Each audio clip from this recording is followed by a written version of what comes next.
Audio Jungle.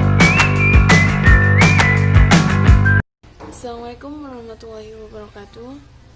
Alhamdulillahirrabbilalamin. Wassalatu wassalamu ala asrofil anbiya wal mursalin wa ala alihi wa sahbihi ajma'in. Amma ba'du. Salam sejahtera bagi kita semua. Yang sangat saya hormati Ibu A. Syafa'ah MAG beserta teman-teman yang sangat saya banggakan. Semoga kita semua berada dalam lindungan Allah Subhanahu wa taala. Amin amin ya Allah ya rabbal alamin. Sebelumnya kami ucapkan terima kasih atas kesempatan yang diberikan. Pada kesempatan kali ini kami akan membahas mengenai pertumbuhan dan perkembangan Islam di Sulawesi. Salah satunya adalah Kerajaan Goa. Dalam pelajaran mata kuliah Prodi Sejarah Islam di Indonesia, Fakultas Usuluddin Adab dan Dakwah IAIN Syekh Nurjati Cirebon, dengan beberapa pokok bahasan, yaitu pokok bahasan pertama, perkenalan tentang kami. Pokok bahasan kedua, pertumbuhan Kerajaan Goa dan kondisi sosial masyarakat Goa. Pokok bahasan ketiga, sistem birokrasi kepemimpinan Kerajaan Goa. Pokok bahasan keempat, perkembangan Kerajaan Goa. Pokok bahasan kelima, peninggalan Kerajaan Goa. Dan yang terakhir, pokok bahasan keenam, simpulan. Langsung saja kita masuk ke pokok bahasan yang pertama, yaitu perkenalan tentang kami.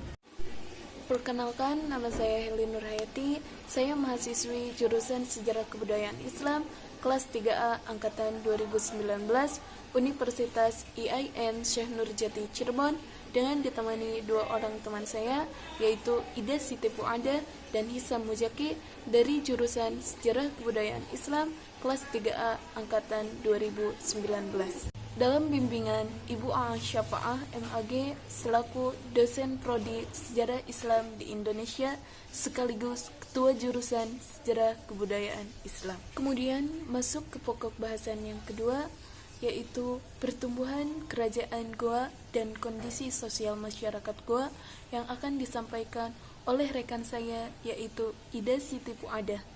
Kepada Kak Ida, saya persilahkan. Terima kasih kepada moderator atas kesempatannya, dan saya di sini Ida Siti Fuada dari jurusan SKI semester 3. Nah, di sini akan saya menjelaskan sedikit tentang pertumbuhan Kerajaan Goa, kondisi sosial masyarakat. Nah, di sini ada dua poin. Yang pertama, kondisi sosial kerajaan, dan kedua yaitu kondisi ekonomi Kerajaan Goa Talo. Nah, yang pertama akan saya menjelaskan pertama dulu, yaitu kondisi sosial. Nah, Kerajaan Goa itu sebagai negara maritim. Nah, sebagian besar kerajaan masyarakat itu nelayan dan pedagang. Nah, mereka itu sangat giat berusaha untuk meningkatkan taraf kehidupannya. Bahkan tak jarang juga mereka itu merantau untuk menambah kemakmuran hidupnya. Ya, walaupun masyarakat Makassar itu mempunyai kebebasan berusaha dan mencapai kesejahteraan hidupnya, tapi kehidupannya mereka itu sangat terikat dengan norma adat. Nah, yang dianggap sakral. Nah, norma kehidupan masyarakat Makassar itu diatur berdasarkan adat dan agama Islam yang disebut pada kangkang. Nah, dan masyarakat Makassar itu sangat percaya terhadap norma-norma tersebut. Nah, di samping norma juga, masyarakat Makassar juga mengenal pelapisan sosial yang terdiri lapisan atas dan berarti golongan bangsawan, dan keluarganya itu disebut anak karung atau karaeng. Nah, sedangkan rakyat kebanyakan bangsa rakyat itu disebutnya itu Tomaradeka. Nah, dan masyarakat paling bawah yaitu para hamba sahaya ya, disebut dengan golongan Ara. Oke, baik. Yang penjelasan kedua yaitu kondisi ekonomi Kerajaan Goa. Nah, seperti tadi yang saya jelaskan dalam kerajaan dalam keadaan sosialnya ya. Kerajaan masyarakat adalah Makassar itu kan kerajaan maritim, sangat berkembang di pusat perdagangan Indonesia wilayah bagian timur. Nah, hal ini juga ditunjang dari beberapa faktor. Ada 3 faktor. Yang pertama dari letak strategisnya. Nah, yang kedua itu mempunyai pelabuhan yang baik. Dan yang ketiga yaitu jatuhnya Malaka ke tangan Portugis pada tahun 1511 yang menyebabkan banyak para pedagang yang pindah ke Indonesia Timur. Sebagai pusat perdagangan, Makassar juga sangat berkembang menjadi pelabuhan internasional yang baik. Nah, disinggahi para pedagang asing seperti Portugis, Inggris, dan sebagainya yang datang untuk berdagang di Makassar. Nah, untuk pelayaran dan perdagangan di Makassar itu diatur dengan hukum niaga yang disebut dengan Ade Aloping Loping Bicarania Palabue. Nah, hingga dengan adanya hukum niaga itu maka perdagangan di Makassar itu teratur dan mengalami perkembangan yang sangat pesat. Dalam ini orang Makassar juga dikenal sebagai pelaut ulung. Transportasi yang digunakan adalah perahu pinisi.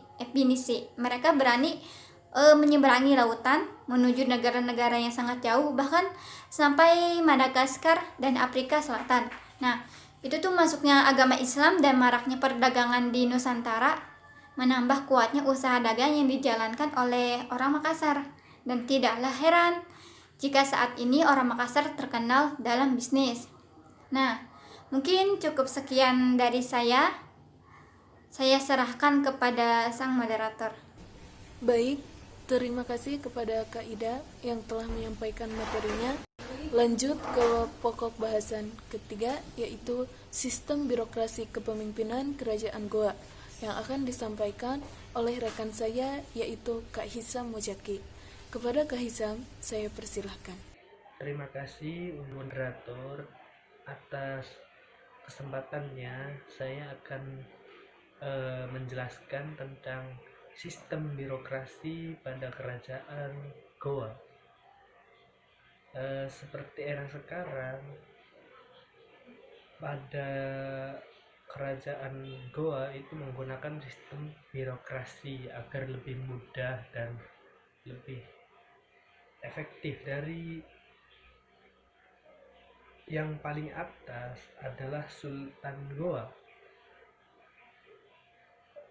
dan di bawahnya ada Tamilang Toa adalah Perdana Menteri, Tamilang Lola Sekretaris Kerajaan, Botoa Penasehat Kerajaan.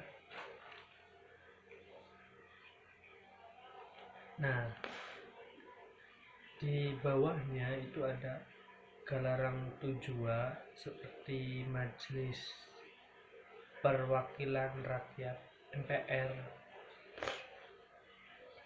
Ada di dalamnya ada Galarang Talo, ada Galarang Bira, Galarang Parampa, Galarang Rapo Kaling, ada Galarang Rapo Jawa, Galarang Kalukung, Galarang Bodoa. Di bawahnya ada Galarang Apaka.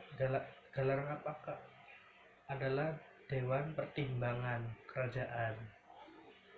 Di bawahnya ada Galarang Bira, Galarang Moncongli, ada Galarang Sudiang. Dari pejabat pendukung itu ada Janang, namanya Janang di atas pejabat pendukung. Daendra Kali, Imam Kerajaan, ada Anrang Guru Susung, Bendahara, Karaeng Taka Janang, Panglima Perang, Anrang Guru Lompana, Tubantola Kepala Pasukan Elit, Anrang Guru Dhamma, Kepala Pasukan Teritori,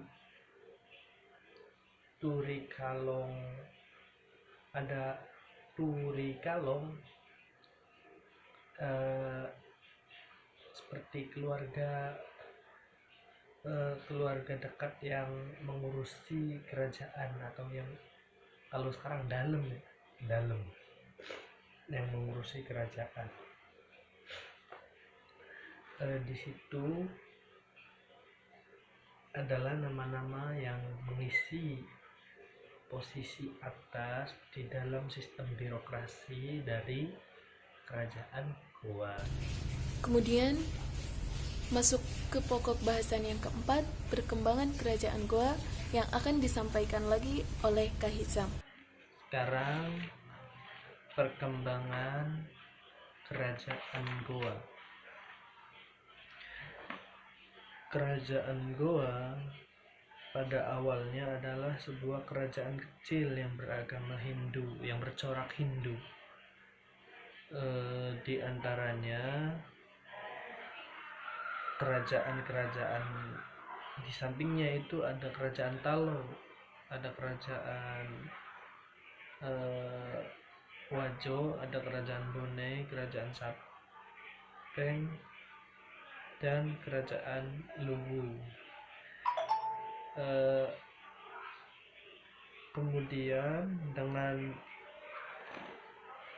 masuknya dakwah dari Datuk Ribandang dan Datuk Sulaiman, akhirnya Sultan Alauddin itu masuk Islam, kemudian menyatukan kerajaan-kerajaan yang bercorak Hindu seperti yang disebutkan tadi itu menjadi satu, yaitu kerajaan Makassar. Nah, banyak penaklukan nih di sini, bahkan mencapai Sumatera, bahkan mencapai Sulawesi Utara. Kemudian masa kejayaan dari kerajaan Makassar itu terletak pada kepemimpinan Sultan Hasanuddin, atau yang kita biasa kenal dengan ayam jantan dari timur. Pada tahun 1653 sampai 1667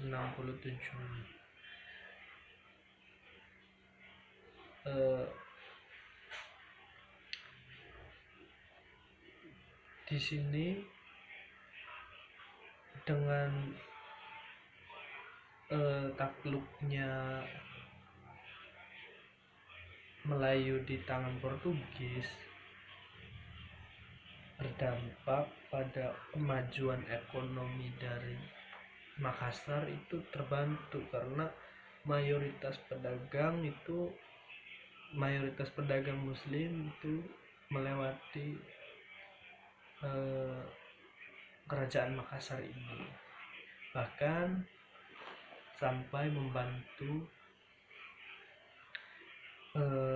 rakyat Maluku untuk berjuang melawan Belanda, sampai VOC itu mulai mewaspadainya dengan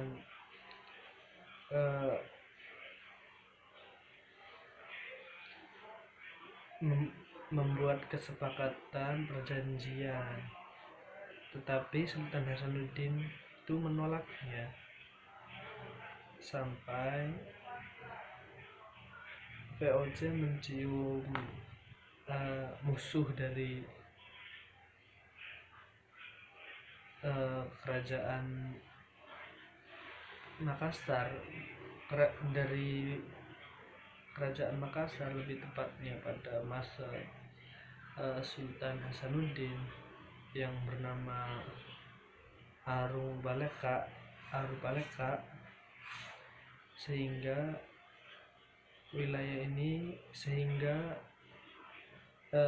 Sultan Hasanuddin tertangkap dan harus menandatangani perjanjian.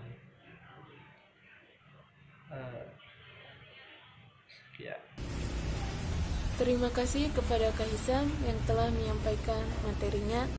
Lanjut ke pokok bahasan yang kelima, yaitu peninggalan kerajaan Goa yang akan disampaikan oleh saya sendiri. Baik, di sini saya akan menjelaskan tentang peninggalan kerajaan Goa. Yang pertama adalah Masjid Tua Katangka. Nama Masjid Tua Katangka adalah Masjid Al-Hilal, merupakan salah satu masjid tertua di Sulawesi Selatan, dibangun pada 1603 Masehi. Letaknya berada di Kelurahan Katangka, Kecamatan Sombaopo, Kabupaten Goa, Sulawesi Selatan, dekat dengan batas Kota Makassar dan Kabupaten Goa. Arsitektur bangunan fundamental pada masa kerajaan Goa ini tidak seperti masjid pada umumnya. Dinding yang mengelilingi masjid lebih tebal. Pada bagian tempat imam masjid sedikit lebih sempit dari masjid pada umumnya. Masjid yang berdiri pada lahan seluas 610 meter persegi ini dibangun pada masa pemerintahan Raja Goa ke-14, Manggangrangi Daeng Manarabia Sultan Alauddin. Wajar jika bagian dindingnya sangat tebal. Ternyata selain tempat untuk beribadah, pada masa kerajaan Masjid Tua Katangka juga merupakan benteng pertahanan terakhir kerajaan Goa. Yang kedua merupakan benteng Somba Opu. Benteng Somba Opu adalah benteng peninggalan Kesultanan Goa yang dibangun oleh Raja Goa ke-9, Daeng Matanre Karaeng Tumafarisi Kalona pada abad ke-16, tepat pada tahun 1525. Benteng ini terletak di Jalan Daeng Tata, Kelurahan Benteng Somba Opu, Kecamatan Barombang, Kabupaten Goa, Sulawesi Selatan. Letaknya berada di sebelah selatan pesisir pantai Makassar. Benteng Somba Opu konon merupakan simbol perlawanan terhadap penjajahan Belanda. Itulah kenapa benteng ini berada di perbatasan kota Makassar. Di setiap sisinya dulu dilengkapi meriam berkaliber berat. Tepat di pinggir sungai terdapat sebuah bangunan di atas medan bukit yang diberi nama Mokin Sombala. Mokin dalam bahasa Makassar artinya terlihat, sementara Sombala adalah layar. Di tempat ini kita bisa melihat layar perahu lewat saat lawan memasuki teritorial kerajaan Goa. Selain benteng pertahanan kerajaan Goa, Benteng Somba Opu juga dikenal sebagai pusat perdagangan rempah-rempah. Yang ketiga merupakan Batu Palantikan. Letaknya berada di dalam kompleks makam Raja-Raja Goa. Dulu Batu Palantikan disebut Batu Tumanrung. Mengapa demikian sekarang disebut Batu Palantikan? Karena di tempat ini konon sebagai tempat ritual pelantikan Raja-Raja Goa. Di dalam kompleks makam Raja-Raja, salah satu pahlawan nasional, yakni Sultan Hasanuddin dikebumikan. Sultan Hasanuddin adalah Raja Goa ke-16 yang sangat terkenal dengan keberaniannya melawan kolonial Belanda yang sangat bercokol di Sulawesi Selatan. Ia dijuluki oleh penjajah Belanda sebagai ayam jantan dari timur. Sultan Hasanuddin lahir pada tahun 1629 dan diangkat menjadi Raja Goa selama 17 tahun hingga tahun 1669. Di usia 41 tahun, pada tahun 1670, Sultan Hasanuddin wafat. Yang keempat merupakan Istana Tamalate. Letaknya berada di kota Sungguminasa, Kabupaten Goa, Sulawesi Selatan. Istana Tamalate yang saat ini berdiri kokoh memang bukan merupakan istana asli, akan tetapi hanya replika. Meski begitu, beberapa serpihan bangunan asli masih tersisa. Arsitektur bangunan terbuat dari kayu besar. Istana Tamalate diketahui adalah istana pertama kerajaan Goa sebelum kota raja dipindahkan ke Benteng Somba Opu. Sementara istana asli Tamalate diketahui sudah punah, terkubur masa. Selain karena memang bangunan sangat tua, di kompleks ini juga sudah dilakukan beberapa kali renovasi. Meskipun beberapa serpihan peninggalan kerajaan Goa terjaga dan sangat dilindungi. Yang kelima merupakan Museum Balalompoa. Balalompoa artinya rumah besar, bersebelahan dengan Istana Tamalate. Dulu Museum Balalompoa masih merupakan bagian dari Istana Tamalate. Dibangun pada tahun 1936, merupakan replika Istana Tamalate yang sudah terkubur oleh zaman. Museum Balalompoa dibangun di masa Raja Goa ke-36, yaitu Mangi-Mangi Daeng Matutu Karaeng Bonto Nompo Sultan Muhammad Tahur Muhibuddin Tuminangsi Sri Sungguminasa. Balalompoa yang berdiri tegak di pusat kota Sunggaminasa menjadi satu-satunya sisi kejayaan kerajaan Goa.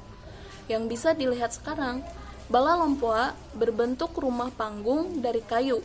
Di bagian depan ada teras yang berisi beragam pakaian adat suku Makassar, beserta beberapa buku yang menceritakan sejarah dan budaya Makassar. Pokok bahasan ke-6 yaitu simpulan. Sebelum hadirnya Islam, masyarakat di Sulawesi telah menganut agama Katolik, Kristen, Hindu, Buddha, serta animisme. Kaya tradisi dan kebudayaan kuno, Kemudian setelah hadirnya Islam di Sulawesi, terjadilah perubahan yang cukup signifikan dalam segi hubungan sosial antara penduduk serta pedagang, tetapi tidak menghapus tradisi yang ada. Islam datang di Sulawesi dan menyebar secara damai dan santun. Pertama hadir pada abad ke-15 Masehi di Kerajaan Goa di daerah Manglengkana yang dibawa oleh para pedagang muslim dari Arab, Persia, India, Cina, dan Melayu ke ibu kota kerajaan Goa. Somba Opu kemudian disebarkan oleh 3 datuk dari Sumatera, yaitu Datuk Ritiro, Datuk Patimang, dan Datuk Ribandang. Aliran atau corak yang dibawa adalah sufistik dan tasawuf. Karena selain mereka ahli dalam bidang sufistik dan tasawuf, hal ini pun sesuai dengan masyarakat yang lebih menyukai hal-hal yang bersifat kebatinan. Setelah Islam berkembang di Sulawesi Selatan, lambat laun terus menyebar ke seluruh daerah di Pulau Sulawesi.